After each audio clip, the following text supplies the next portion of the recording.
അസ്സലാമു അലൈക്കും വറഹ്മത്തുള്ളാഹി തആല വബറകാതുഹു. റിസ്വാന വക്കീൽ, അതെ, അവർ ഒരു നിമിഷം ഞെട്ടിപ്പോയിരുന്നു. കാരണം പെണ്ണ് കാണാൻ വന്നവര് ആയിരിക്കുമെന്ന് കരുതി. എന്നാൽ ആശ്വാസം പകർന്നുകൊണ്ട് നമ്മുടെ ആഷി ഉസ്താദും സഫീറുമായിരുന്നു. അവർ തിരിച്ചു പോയപ്പോൾ അവളത് നെടുവീർപ്പിട്ടു. അല്ലാ പഠിച്ചോനെ, ഞാൻ ഞെട്ടിപ്പോയി. ഇനി പഠിച്ചോനെ എപ്പോഴായിരിക്കും അവർ വരിക? എന്തൊക്കെയാവോ? കൂട്ടുകാരികൾ പറഞ്ഞു, അല്ല, അവർ വന്നപ്പോൾ നീ എന്താ മുകളിലത്തെ ആ ഒരു ഷാളൊക്കെ ഒഴിവാക്കി നല്ലൊരു ഷാള് പുതച്ചിട്ടത്? അത് അത് പിന്നെ ഞാൻ, ഓ ആയിക്കോട്ടൊന്നും പറയണ്ട. അപ്പോഴേക്കും ഉമ്മയുടെ ഫോൺ വന്നു. ഹലോ ഉമ്മ. മോളെ, എന്തായി? വന്നോ? അത് മോളെ, നല്ല ടീമാണ്, ബിസിനസ്സുകാരാണ്. പിന്നെ ഗൾഫിലെ വിവിധ ഭാഗങ്ങളിൽ അവർക്ക് നല്ല ബിസിനസ്സും കാര്യങ്ങളൊക്കെ ഉണ്ട്. പിന്നെ മോളെ, ചെക്കന് എന്തൊരു അത്യാവശ്യം നല്ലൊരു ജോലിയും കാര്യങ്ങളൊക്കെ ഉണ്ട്, അവിടുത്തെ മാനേജർ കൂടിയാണ്. അപ്പോൾ കുഴപ്പമില്ല തോന്നി. അപ്പോൾ അതുകൊണ്ടാണ്. പിന്നെ നിന്നെ കണ്ടിട്ടുണ്ടെന്നോ അങ്ങനെയൊക്കെ പറഞ്ഞു കേട്ടു. എന്തൊക്കെ തന്നെയാലും അവർ വന്നോ മോളെ? ഇല്ലുമ്മ, വന്നിട്ടില്ല. ഒരു നിമിഷം അവൾ ചോദിക്കട്ടെ എന്ന് വിചാരിച്ചു. ഉമ്മ, എന്തിനാ ഉമ്മ ഇപ്പം ഇങ്ങനെ ഒരു കല്യാണം? ഞാൻ അതിനെക്കുറിച്ച് വിചാരിച്ചിട്ടില്ല. ഞാൻ മജിസ്ട്രേറ്റ് എക്സാം എഴുതാൻ വേണ്ടി നിൽക്കല്ലേ. ഞാൻ അതിനു വേണ്ടി നിൽക്കായിരുന്നല്ലോ ഉമ്മ. എനിക്ക് ജഡ്ജി ആവണം, അതന്നെ എനിക്ക് ആഗ്രഹം എന്ന് ഉമ്മയോട് പറയാൻ വന്നെങ്കിലും വേണ്ട, ഇനിയിപ്പോൾ അവരെ വിഷമിപ്പിക്കണ്ട എന്ന് കരുതിയിട്ട് അവൾ മിണ്ടാതെ നിന്നു. മോളെ, പിന്നെ നല്ല രീതിയിൽ അണിഞ്ഞൊരുങ്ങിയൊക്കെ നിൽക്കട്ടോ. ശരിക്കും ഉമ്മാക്കതെ ശരിയാണ്. ഉമ്മാക്കും ഉപ്പാക്കുള്ള ഏക മകളാണ് ഞാൻ. അതുകൊണ്ട് തന്നെ ഉമ്മയുടെയും ഉപ്പയുടെയും ആഗ്രഹം നല്ലൊരു ജീവിതത്തിൽ എത്തിപ്പെടണം എന്നാണ്. അതുകൊണ്ടായിരിക്കും ഉമ്മ ഉപ്പയും അങ്ങനെയൊക്കെ പറയുന്നത്. അല്ലാതെ പിന്നെ അവരൊരിക്കലും എന്നെ ബുദ്ധിമുട്ടിക്കാനായിട്ട് അങ്ങനെ പറയില്ലല്ലോ. അത് അവൾ ആലോചിച്ചപ്പോഴേക്കും ഉമ്മ അത് പറയുകയും ചെയ്യും. മോളെ, ഉമ്മാൻ്റെ കുട്ടീൻ്റെ ഭാവി ഒന്ന് സുരക്ഷിതമായാലല്ലേ ഉമ്മാക്കും ഉപ്പാക്കും സമാധാനം ഉണ്ടാവുള്ളൂ. നമ്മൾ ശരിയാണ്, നമുക്ക് ബിസിനസ്സും കാര്യങ്ങളും ഒക്കെ ഉണ്ട്, ഒക്കെ ശരി തന്നെയാണ്. പക്ഷേ നല്ലൊരു മോനെ കിട്ടിയാലല്ലേ എൻ്റെ കുട്ടിക്ക് താങ്ങായും തടലായിട്ടും ഒരാളുണ്ടാവുള്ളൂ.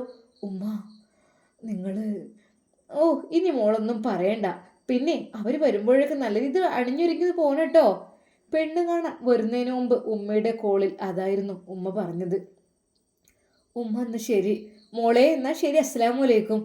അങ്ങനെ അതാ അവൾക്ക് ടെൻഷൻ കൂടി വന്നു. കൂടെയുള്ള കൂട്ടുകാരികൾ പറഞ്ഞു, അയ്യേ എന്തപ്പത് കഥ. അതെ, പിന്നെണ്ടല്ലോ, ഇത്രയും വലിയ വക്കീലിനെ ടെൻഷനോ? ടെൻഷൻ അല്ലടി, പക്ഷേ ഹൃദയത്തിൻ്റെ ഉള്ളിൽ അതെന്തോ ഒരു വല്ലാത്തൊരു മറവായിട്ട് അവൾക്ക് തോന്നുന്നുണ്ടായിരുന്നു. എന്താ അറിയില്ല, കൂട്ടുകാരികൾ അവളെ കളിയാക്കി. അതെ, ഇപ്പം വരൂട്ടോ, നീ ഒന്ന് ആക്റ്റീവ് ആക്. എന്നാൽ അല്പസമയം കഴിഞ്ഞപ്പോൾ തന്നെ അതാ ആ ഒരു കോളിംഗ് ബെൽ മുഴങ്ങി. അത് അവളൊന്ന് ഞെട്ടി. ഇത് പിന്നെ ഗസ്റ്റ് ഒന്നും ആയിരിക്കില്ല കേട്ടോ, ഇത് എന്തൊക്കെ തന്നെയാലും അവർ തന്നെയായിരിക്കും. എന്നാൽ അവൾ വാതിൽ തുറന്നു. അപ്പോഴതാ ഒരു ഉമ്മയും ഒരു മകനുമാണ് കടന്നു വരുന്നത്. എന്നാൽ ആ മകൻ ഒരു നിമിഷം അവിടെയാകെ ഒന്ന് നോക്കി. ഉമ്മയെ കണ്ടപ്പോൾ തന്നെ അവൾക്ക് പേടിയായി തുടങ്ങി. എന്നാൽ ആ ഒരു യുവാവ് അവളെ തന്നെ നോക്കുന്നുണ്ടായിരുന്നു. ഇതല്ലേ റിസ്വാന വക്കീലിൻ്റെ ഫ്ലാറ്റ്? അതെ, ഇരിക്കും ഉമ്മ. കൂടെയുള്ളവർ അവർ സൽക്കരിച്ചു. എന്നാൽ ഈ സമയം അവൾക്ക് പുറത്തേക്ക് ഇറങ്ങുവാനേ കഴിയുന്നില്ലായിരുന്നു. പക്ഷെ എന്ത് ചെയ്യാം, മനമില്ല മനസ്സോടുകൂടി ഞാനൊരു പുതിയ ജീവിതത്തിലേക്ക് കടന്നു പോവാണല്ലോ. എൻ്റെ ഇഷ്ടങ്ങളും കാര്യങ്ങളൊക്കെ നടക്കുമോ? അല്ലാ, ജഡ്ജിയാന്നുള്ളത് വല്ലാത്ത ആഗ്രഹമാണ് റബ്ബേ. ഒരുപാട് കള്ളക്കേസിൽ പെട്ട് കിടക്കുന്നവരെയൊക്കെ രക്ഷപ്പെടുത്തണം. അതെ, കുറച്ച് വിരുദ്ധന്മാരെ ഒന്ന് അകത്താക്കുകയും വേണം. അതൊക്കെ തന്നെയായിരുന്നു അവളുടെ ലക്ഷ്യം. പക്ഷെ എന്ത് ചെയ്യാൻ, അതൊന്നും നടക്കുന്നു തോന്നില്ല റബ്ബേ. അവൾ മനമുരുകി പടച്ചിറപ്പിനോട് പ്രാർത്ഥിച്ച്, പഠിച്ചോനെ പറ്റാതെ പോയാൽ മതിയായിരുന്നേ റബ്ബേ. അല്ലാ, അവള് അങ്ങനെയാണ് പ്രാർത്ഥിച്ചത്. മോളെ, പിന്നെ എന്നാൽ മോള് വാ എന്ന് പറഞ്ഞ് ഉമ്മ വിളിച്ചു. അപ്പോൾ അതാ അവൾ കയ്യിൽ 2 ഗ്ലാസ് ചായയുമായിട്ട് അങ്ങോട്ട് ചെന്നു. അവൾക്ക് തീരെ താല്പര്യമില്ലായിരുന്നു. പക്ഷെ പിന്നെ ഓരോന്നൊക്കെ പറഞ്ഞ് അതങ്ങനെ റെഡിയാക്കിയായിരുന്നു. അതെ, ശരിക്കും റിസ്വാന വക്കീലെ ആ ചെക്കൻ്റെ മുഖത്തേക്ക് പോലും ഒന്ന് നോക്കാൻ അവൾക്ക് കഴിഞ്ഞില്ല. അവൾക്ക് തോന്നിയില്ല. റബ്ബേ, എങ്ങനെ റബ്ബേ മനസ്സിലൊരു ഇഷ്ടം സന്തോഷമില്ലാതെ നിക്കാഹൊക്കെ നടത്തുക? എനിക്കറിയില്ല റബ്ബേ, അവൾ മനസ്സിൽ വിചാരിച്ചു. എന്നാൽ അവളെ കണ്ടപാടെ തന്നെ അവൻ ചോദിച്ചു, എന്താ പേര്? റിസ്വാന. അഡ്വക്കേറ്റ് റിസ്വാനയല്ലേ? ഒരു കളിയാക്കുന്ന രീതിയിൽ അത് ചോദിച്ചു. ഒരു നിമിഷം അത് ചോദിച്ചപ്പോൾ അവൻ്റെ മുഖത്തേക്ക് അവളൊന്ന് നോക്കി. ആ മുഖം കണ്ടപ്പോൾ അവൾക്ക് എവിടേക്കോ ഒന്ന് കണ്ടുപോലെ തോന്നി. റബ്ബേ, എവിടെയോ കണ്ടു മറന്ന ഒരു മുഖം. പഠിച്ചോനെ, ഇതിപ്പോ എവിടെയോ കണ്ടിട്ടുണ്ടല്ലോ റബ്ബേ. അവൾ തിരിഞ്ഞു നടന്നു. മോളെ പോവല്ലേ? പിന്നെ മോളെന്ന ഗൾഫിലേക്ക് പോകുന്നത്? ഞാനെൻ്റെ എക്സാം കഴിഞ്ഞിട്ട്. ഓ അങ്ങനെ, അപ്പോൾ ജഡ്ജി ആവാനല്ലേ ഉദ്ദേശം? അവൻ്റെ ആ ചോദ്യത്തിന് മുമ്പിൽ വീണ്ടും അവളൊന്ന് ഞെട്ടിപ്പോയി. റബ്ബേ, ഘനഗാംഭീര്യമായ ശബ്ദം. പഠിച്ചോനെ, എന്നെ നന്നായിട്ട് അറിയാൻ തോന്നുന്നുണ്ട് പെരുമാറ്റം കൊണ്ട്. അല്ല, എന്നാണ് മജിസ്ട്രേറ്റിൻ്റെ എക്സാം? അത് 2 മാസം കഴിഞ്ഞാൽ ഉണ്ടാകും. ആ, ഓക്കെ ഓക്കെ. സത്യമാണ്, റിസ്വാന വക്കീൽ ഒരാളുടെ മുമ്പിൽ പേടിക്കാറില്ല. പക്ഷെ പെണ്ണ് കാണാൻ വന്നപ്പോൾ ഓൾക്ക് നല്ല ടെൻഷൻ ഉണ്ടായിരുന്നു. ഓൾക്ക് നല്ല വിഷമമുണ്ടായിരുന്നു. റബ്ബേ, എവിടേക്കോ എന്തൊക്കെയോ കണ്ട പോലെയൊക്കെയാണ്. അയാൾ കണ്ടിട്ട് തോന്നുന്നില്ല, കറക്റ്റായിട്ട് പറയാനും കഴിയണില്ല. വലിയ ബിസിനസ്സുകാർ എന്നൊക്കെയാണ് അറിയാൻ കഴിഞ്ഞത്. പക്ഷേ എൻ്റെ ഡീറ്റെയിൽസ് മുഴുവനായിട്ട് പറയുന്നുണ്ടല്ലോ, എനിക്കറിയുന്നില്ല. എന്നാൽ റിസ്വാന വക്കീലിനെ തീരെ അങ്ങ് ഇഷ്ടപ്പെട്ടിട്ടില്ല എന്ന് തന്നെ പറയാം. കാരണം ഇവരൊക്കെ ജീവിതത്തിലേക്ക് വന്നു കഴിഞ്ഞാൽ എന്തായി തീരും എനിക്കറിയില്ല. അതെ, ഞാൻ ആഗ്രഹിച്ച രീതിയിലാക്കിയിട്ട് പോരെ ഉമ്മാക്കും ഉപ്പാക്കും എന്നെ. അവർ പെണ്ണ് കണ്ട് തിരിച്ചു പോകുകയാണ്. ആ മോളെ, ഞങ്ങൾ വരാട്ടോ. എന്നാൽ റിസ്വാന വക്കീലിനെ അതാ അവൻ മറ്റൊരു നോട്ട് നോക്കുന്നു. എന്നാൽ പോയിട്ട് വരാം മോളെ. പിന്നെ ഇനി ഏതായാലും നിക്കാഹ് കഴിഞ്ഞിട്ട് എഴുത എക്സാമും കാര്യങ്ങളൊക്കെ, അതായിരിക്കും നല്ലത്. അത് ഒന്ന് തൻ്റെ സമ്മതം പോലും ചോദിക്കാതെ, അല്ലെങ്കിൽ തന്നോട് ഇഷ്ടമാണെന്ന് പോലും ചോദിക്കാതെ, തൻ്റെ അഭിപ്രായത്തിന് കാത്തു നിൽക്കാതെ അവർ പെട്ടെന്നങ്ങ് ഓക്കെ ആക്കണോ റബ്ബേ? ശരിക്കും അവൾ ഒന്ന് ഞെട്ടിപ്പോയി. എന്നാൽ കൂട്ടുകാരികൾ കളിയാക്കി, വലിയ വക്കീലാണ്, ഇപ്പത് പൂച്ചക്കുട്ടിയെപ്പോലെ വാടി നിൽക്കുന്നു. അതിലടി അത് എനിക്ക് സാരല്ല സാരല്ല. കൂട്ടുകാരികൾ കളിയാക്കി. സത്യം പറഞ്ഞ റിസ്വാന വക്കീലിൻ്റെ ഹൃദയം പൊട്ടിയിരുന്നു. അല്ല, വേണ്ട, ഞാൻ വിചാരിച്ചിട്ടില്ല കേട്ടോ. അല്ല, നീ എന്നെ ഹെൽപ്പ് ചെയ്യണമല്ല. അവൾ പടച്ചിറബിനോട് മനമൊരുകി പ്രാർത്ഥിച്ചു. എന്നാൽ കുറച്ചു കഴിഞ്ഞപ്പോൾ അതാ ഉമ്മയുടെ ഫോൺ വരുന്നു. അവൾ ഫോൺ എടുത്ത് നോക്കി. ഹലോ മോളെ, കാണാൻ വല്ലും ഒക്കെ കഴിഞ്ഞല്ലോ. 2 പേർക്കും നിന്നെ നല്ലോണം ഇഷ്ടമായിക്കണമെന്ന് പറഞ്ഞു. അതെ, ഇനിയിപ്പോൾ എന്താ, സമാധാനമായല്ലോ.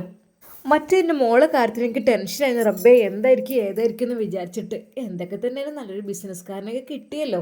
അവർ വിളിച്ച് പറഞ്ഞു, മോളെ കണ്ടു, ഇഷ്ടമായി. കണ്ടിട്ടുണ്ടത്രേ നമ്മൾ രണ്ടോളം പോയി ബൈക്കുമ്പിൽ പോകുന്ന സമയത്ത്. പക്ഷേ ഇത്ര അടുത്തുനിന്ന് കാണുമെന്ന് പറഞ്ഞാൽ അത് വല്ലാത്തൊരു സന്തോഷമായിട്ട് തോന്നി. ഞങ്ങൾ വിചാരിച്ചതിനേക്കാളും മോള് സുന്ദരിയാണ് എന്നൊക്കെ പറഞ്ഞിട്ടുണ്ട്. എന്നാൽ അവൾക്ക് അതൊന്നും ഉൾക്കൊള്ളാൻ കഴിയണില്ല. ഉമ്മ എന്ന് ശരിയിട്ടുമ്മ, ഞാൻ വിളിക്കാം. അവൾ അതാ ഒരു നിമിഷം വിങ്ങി പൊട്ടിക്കരഞ്ഞു. റബ്ബേ, ഞാൻ ആഗ്രഹിക്കുന്നില്ല. അവരൊക്കെ കണ്ടാൽ തന്നെ അറിയാം, അവർ ഭാര്യമാരുടെ ഗോൾഡൊക്കെ വിറ്റ് എന്തും ചെയ്യാൻ മടിക്കാത്തവരാണ്. അതൊക്കെ ഇനിയിപ്പോൾ എന്ത് ബിസിനസ്സും എന്തൊക്കെ തന്നെയായാലും റബ്ബേ. എന്നാൽ അതാ റിസ്വാന വക്കീലിന് ഒട്ടും താല്പര്യമില്ലായിരുന്നു ആ ചെക്കനിൽ. ആ ചെക്കൻ വന്ന് മുഖത്ത് നോക്കി ചിരിച്ചു. അതൊക്കെ ഓക്കെ തന്നെയാണ്. പക്ഷേ എന്തെന്നറിയില്ല, റിസ്വാന വക്കീലിൻ്റെ മനസ്സിൽ വേറെന്തൊക്കെയോ. അല്ല, ആരോടും പറയാനും വയ്യ, ഒന്നും വയ്യ. റിസ്വാന വക്കീൽ സങ്കടത്തോടെ തൻ്റെ റൂമിലേക്ക് പോയിരുന്നു. എന്താ ഇത്, കരയേ ഹയ്യേ, എന്താ പ്രശ്നം? ഞങ്ങൾക്കൊക്കെ ഒരു കല്യാണം വരാൻ കാത്തിരിക്കുകയാണ്. ഞങ്ങൾക്കൊന്നും പറ്റണില്ല, ഞങ്ങളുടെ ഒന്നും പറ്റണില്ല. നിന്നെക്കെടി പറ്റാൻ എത്ര ആളുകളാണ് നിനക്കുള്ളത്? കൂട്ടുകാരികൾ അവളെ കളിയാക്കി. എന്നാൽ അവൾക്കത് ഉൾക്കൊള്ളാൻ കഴിയുന്നില്ലായിരുന്നു. റബ്ബേ, ഉമ്മയോടൊന്ന് തുറന്നു പറഞ്ഞാലോ? അത് എനിക്ക് ആ വിവാഹം വേണ്ട എന്നുള്ളത് റിസ്വാന വക്കീലിൻ്റെ മനസ്സിൽ നല്ല ടെൻഷൻ ഉണ്ടായിരുന്നു. പക്ഷെ ആളെ കണ്ടിട്ട് എവിടെയോ ഒന്ന് മറഞ്ഞ് കണ്ടതുപോലെയൊക്കെ തോന്നുന്നുണ്ട്. എന്നാൽ ഈ സമയം അതാ ആഷിഖും സഫീറും ഗൾഫിലേക്ക് പോകുവാനുള്ള ഒരുക്കങ്ങളെല്ലാം പൂർത്തിയാക്കി കഴിഞ്ഞു. ഉമ്മ ചോദിച്ചു, അല്ല മക്കളെ, നിങ്ങൾ പോവുകയാണോ? അതേ ഉമ്മ, പോട്ടെ, ഞങ്ങൾ പഠിച്ച് നല്ല പണ്ഡിതന്മാരായിട്ട് തിരിച്ചു വരും. അപ്പോഴേക്കും നമ്മുടെ വീടും സ്ഥലമൊക്കെ നല്ല സെറ്റപ്പ് ആക്കണം കേട്ടോ. ഉമ്മ മോനെ അത് വെറുതെ ഒന്നും സെറ്റപ്പ് ആവില്ല, നല്ലോണം പൈസ ഉണ്ടെങ്കിലൊക്കെ റെഡിയാവും മോനെ, അല്ലെങ്കിൽ എൻ്റെ ഉമ്മ ഇൻഷാ അള്ളാ അതൊക്കെ നമുക്ക് ഉണ്ടാക്കണമെന്നേ. ശരിക്കും പരിതാപകരമായ ഒരവസ്ഥയായിട്ട് സഫീറിന് തോന്നി. എന്നാൽ ആ നിമിഷം തന്നെ സഫീർ അതാ ആഷിയുടെ തോളിൽ കൈയിട്ടുകൊണ്ട് അപ്പുറത്തേക്ക് പോയി. എൻ്റെ മോനെ, എന്തൊക്കെ തന്നെയാലും നീ എന്നെ കൂടെ കൂട്ടുന്നുണ്ടല്ലോ, നമുക്ക് ഒരുമിച്ചല്ലേ ഫ്ലൈറ്റ് യാത്രയും കാര്യങ്ങളും ഒക്കെ വേണ്ടത്. ആഷി, ഞാൻ ഒരു കാര്യം പറയട്ടെ. എന്ത് കാര്യം? ഏയ് ഒന്നുമല്ല, ഉമ്മമാർക്കൊക്കെ നല്ല ആഗ്രഹങ്ങളാണല്ലോ അല്ലേ? ആ ഉമ്മമാരുടെ ആഗ്രഹം തീരൂല, അവർക്ക് കാര്യമായിട്ട് ഒന്നല്ല, മീൻ പച്ചക്കറി ഇറച്ചി ബീഫ് അതൊക്കെ ആയിരിക്കും, അല്ലാതെ ഇപ്പോൾ വേറൊന്നുമല്ല. അതെ ശരിയാണ്, ഉമ്മമാർക്ക് നമുക്ക് ഉണ്ടാക്കി തരാൻ വേണ്ടിയിട്ടേ, അതുകൊണ്ട് തന്നെ. എന്നാൽ ഈ സമയം സഫീർ അതാ അവൻ്റെ തോളിൽ കയറ്റിക്കൊണ്ട് കാര്യങ്ങൾ പറയുന്നു. ആഷി, ഒന്നുകൊണ്ട് വിഷമിക്കണ്ട, ഉമ്മയുടെ ഏത് ആഗ്രഹവും നിറവേറ്റാൻ ഞാൻ തയ്യാറാണ്. ശരിക്കും ആഷി ഞെട്ടിപ്പോയി. സഫീർ, നീ എന്തേ പറയുന്നത്? അതേടാ, ഉമ്മക്ക് പുതിയ വീടോ പുതിയ കാറോ സ്ഥലമോ അതൊന്നും നമ്മൾക്ക് നോ പ്രോബ്ലം, എല്ലാം എൻ്റെ കസ്റ്റഡിയിലുണ്ട്. ആ അത് പിന്നെ എന്നൊക്കെയാണ് വേണ്ടെന്ന് പറഞ്ഞാൽ എന്താടാ നീ പറയുന്നത്? എന്തിൻ്റെ കാര്യം നീ പറയുന്നത്? അല്ലേ, എന്തിനു വേണ്ട ക്യാഷ്? വീടും പരിസരമൊക്കെ ഒന്ന് വൃത്തിയാക്കി വെക്കാനും അതിനും വേണം ക്യാഷ്. പിന്നെ ഞാൻ ഒരു കാര്യം പറഞ്ഞാൽ സന്തോഷത്തോടുകൂടി ഏറ്റെടുക്കണം. കാരണം എൻ്റെ കൂടെ എല്ലാ കാര്യത്തിനും എനിക്ക് ഹെൽപ്പിനായി വന്നത് എൻ്റെ ആശയാണ്. അതുകൊണ്ട് തന്നെ ഞാൻ ഒരു കാര്യം പറയാണ്. എന്താ സഫീർ, നീ എന്തീ പറയുന്നത്? ഉമ്മാക്ക് എത്രയും പെട്ടെന്ന് പുതിയൊരു വീട്, അത് പുതിയൊരു വാഹനം അതൊക്കെ കൊടുക്കണം. അതിനെത്ര തന്നെ ക്യാഷ് ആണെങ്കിലും അതെൻ്റെ അക്കൗണ്ടിൽ നിന്ന് എനിക്ക് വരയ്ക്കാം, നോ പ്രോബ്ലം. ശരിക്കും സഫീറിൻ്റെ വാക്കുകൾ കേട്ട ആഷി ഉസ്താദ് എന്ത് പറയണമെന്നറിയാതെ കണ്ണുകൾ നിറഞ്ഞു. അത് കുറച്ച് സാമ്പത്തികം കുറവാണ്, എന്നാലും പക്ഷേ സഫീറിൻ്റെ വാക്ക്, സഫീർ അതൊന്നും വേണ്ട, നമ്മുടെ സൗഹൃദം എന്നും നിലനിൽക്കട്ടെ, നമ്മൾ നാളെയല്ലേ ഇറങ്ങുന്നത്, അതൊക്കെ ഇൻഷാ അള്ളാ ഞാൻ ജോലിയൊക്കെ കിട്ടി റെഡി ആയിട്ട് എൻ്റെ ഉമ്മാൻ്റെ ആഗ്രഹങ്ങളൊക്കെ നിറവേറ്റി കൊടുക്കും. എന്നാൽ അത് കേട്ടപ്പോൾ അവൻ പറഞ്ഞു, എന്തിന്? അതിൻ്റെ ഒരു ആവശ്യമില്ലല്ലോ. അതെ, തൻ്റെ മനസ്സിലെ ആഗ്രഹമാണ് അത് ഉമ്മക്ക് വേണ്ടി എന്തെങ്കിലും ഹെൽപ്പ് ചെയ്യാം എന്നുള്ളത്. സത്യമായിട്ടും നീ അത് എതിർക്കരുത്. ആഷി ഉസ്താദ് അവൻ്റെ കണ്ണുകളിലേക്ക് നോക്കി. എൻ്റെ കുട്ടിയെ, എന്തൊക്കെ തന്നെയാലും വല്ലാത്തൊരു പുതുമന്നെ. ആയിക്കോട്ടെ, അതല്ല, അത് നീയും ഉമ്മയും കൂടെ തന്നെ സംസാരിച്ചിട്ടോ, ഞാൻ അതിലൊന്നുമില്ല. അവസാനം ഉമ്മ എന്നോട് പറയും, നീ പറഞ്ഞിട്ടാണ് അവിടെ സ്ഥലവും വീടും ഒക്കെ അതിനെക്കുറിച്ചൊക്കെ സംസാരിച്ചെന്നൊക്കെ പറയും. അങ്ങനെയല്ല, അങ്ങനെയൊന്നും പറയില്ല. എന്നാലേ വാ, നമുക്ക് വീട്ടിലേക്ക് തന്നെ ഉമ്മാൻ്റെ അടുത്തേക്ക് തന്നെ പോയിട്ട് എന്താക്കാം, ഉമ്മാൻ്റെ അടുത്ത് പോയിട്ട് നമുക്ക് സംസാരിക്കാം. എന്താ? സഫീർ ആ ഉമ്മയുടെ മുമ്പിൽ കൊച്ചുകുട്ടിയെ പോലെ ഒന്ന്, മക്കളെ വന്നോ? അല്ല, നാളേക്കൊക്കെ പോകുമ്പോൾ ഉമ്മ എന്തൊക്കെയാണ് ഉണ്ടാക്കി തരേണ്ടത്?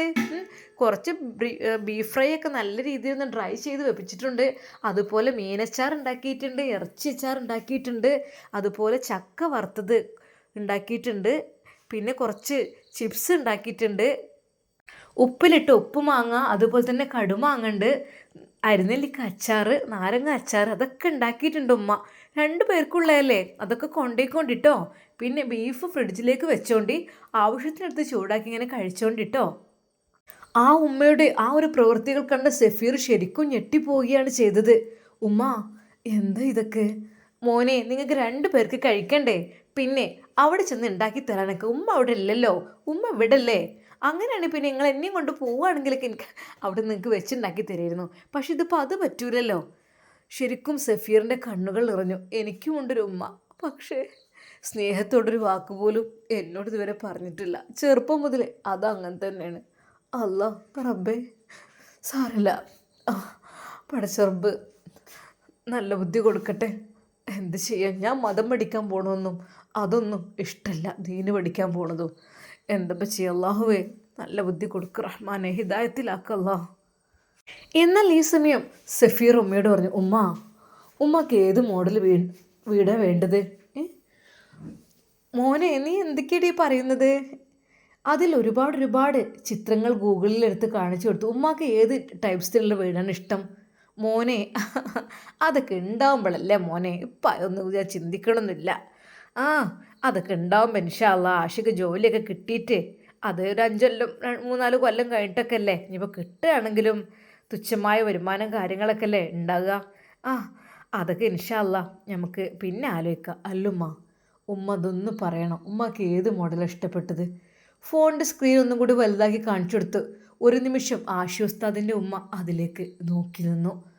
എന്തപ്പോൾ ഇത് സംഭവിക്കണത്? എന്തിനാ ഫോട്ടോ കാണിച്ചു തന്നിട്ട് എന്നായിരുന്നു അവരുടെ മനസ്സിലെ ചിന്ത. എന്നാൽ പെട്ടെന്ന് ആശി അങ്ങോട്ട് വന്നു. അല്ലുമ്മ എന്തായി, സെലക്റ്റായോ? എന്താ മോനെ? അല്ല വീട് സെലക്റ്റായോ എന്ന്. ഉമ്മാരോട് ഇഷ്ടമുള്ള വീട് സെലക്ട് ചെയ്യാനൊക്കെ പറയുന്നുണ്ടല്ലോ. എൻ്റെ പൊന്നാരാശിയെ പറ്റിക്കാതെ എന്താ വെച്ചാൽ.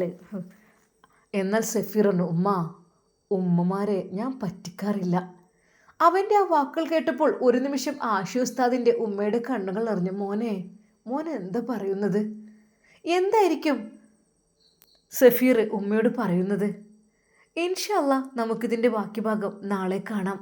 അതുവരേക്കും എല്ലാവർക്കും അസ്സലാമു അലൈക്കും വറഹ്മത്തുള്ളാഹി തആല വബറകാതുഹു.